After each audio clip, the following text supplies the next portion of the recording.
இயேசுவில்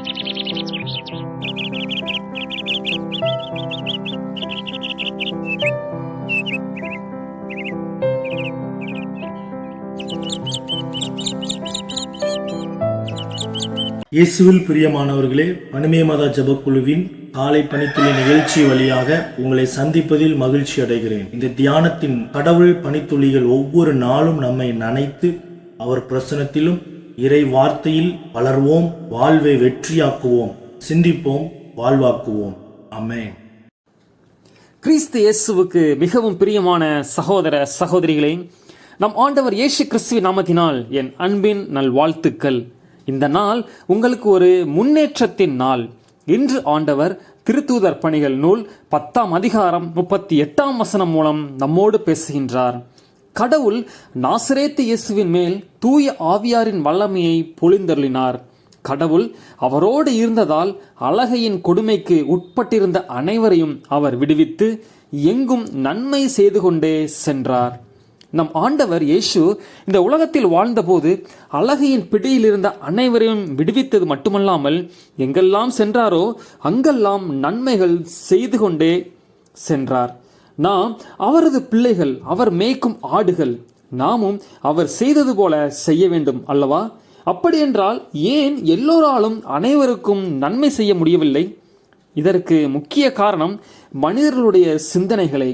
பல மனிதர்கள் தங்களுக்கென்று ஒரு குறுகிய வட்டத்தை அமைத்து கொண்டு குறுகிய சிந்தனையோடு அந்த வட்டத்திற்குள்ளாகவே வலம் வருகின்றனர். இவர்கள் ஒரு சிறு குட்டைக்குள் தேங்கிய மழை நீருக்கு ஒப்பானவர்கள். ஒரே இடத்தில் தேங்கி கிடப்பதினால் எப்படி நாற்றம் அடிக்க ஆரம்பிக்கின்றதோ அதே போல தீய சிந்தனைகள், எதிர்மறை எண்ணங்கள் போன்றவற்றால் நாற்றம் தரும் காரியங்களை செய்து தங்களை மட்டும் கஷ்டப்படுத்தி கொள்ளாமல் தங்களை சுற்றியுள்ள சமூகத்தையும் கஷ்டப்படுத்துகின்றனர். ஆனால் சில மனிதர்கள் நதி நீரைப் போல செல்லுமிடமெல்லாம் வாழ்வை பரப்பிக்கொண்டே செல்லுகின்றனர்.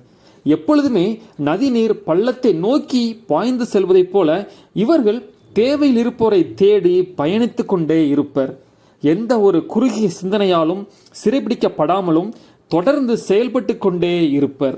வாழ்க்கை என்னும் பயணத்தில் பிறரது பழிச்சொற்கள், வேதனை தரும் செயல்கள் மூலம் தங்களை கரைப்படுத்தாமலும் அதிலே விழுந்து விடாமலும் தொடர்ந்து பயணம் செய்து தங்களது அழுக்குகளை கழுவி தங்களையே தூய்மைப்படுத்தி தற்காத்து கொள்ளுவர். புதிய செயல்பாடுகள், புதிய முயற்சிகள், புதிய எண்ணங்கள் ஆகியவற்றை தேடி ஓடி அவற்றை ஏற்றுக்கொண்டு அதில் வெற்றி பெறுகின்றனர்.